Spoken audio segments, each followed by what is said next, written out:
একই আমসত্ত্ব অথচ দুই ট্রেতে দুই রকম রেজাল্ট। একটাতে ফাঙ্গাস ধরেছে আর একটা একদম পারফেক্ট হয়েছে। কিন্তু কেন?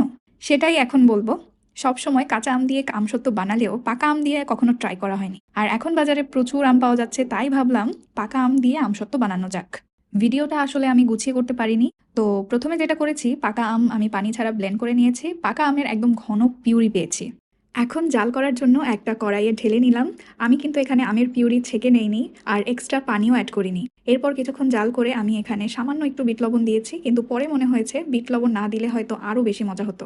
এখানে মিষ্টির জন্য চিনি বা গুড় বা মধু ইউজ করিনি, মানে একদম হেলদি আমসত্ত্ব। আম এমনিতেই অনেক মিষ্টি, তাই চিনি স্কিপ করেছি। জাল করা হয়ে গেলে ট্রেতে তেল ব্রাশ করে ঢেলে নিয়েছি। আমি দুইটা ট্রেতে ঢেলেছি, একটাতে পাতলা করে আর একটাতে একটু মোটা করে। এরপর 2-3 দিনের জন্য রোদে শুকাতে হবে। এখন বলি কেন একই আমসত্ত্ব হওয়ার পরেও একটা ট্রের আমসত্ত্ব খুব পারফেক্ট হয়েছে আর একটাতে ফাঙ্গাস ধরেছে। আসলে রোদে শুকানোর ওই দিনগুলোতে খুব বৃষ্টি হয়েছিল, মাঝে মাঝে রোদও উঠেছিল, কিন্তু ওই রোদ মোটা করে দেওয়া আমসত্ত্বের জন্য যথেষ্ট ছিল না, যার কারণে ফাঙ্গাস পড়ে নষ্ট হয়ে গেছে। আর এইদিকে অন্য ট্রেতে পাতলা করে আমসত্ত্ব দেওয়ায় অল্প রোদেও দ্রুত শুকিয়ে যায়।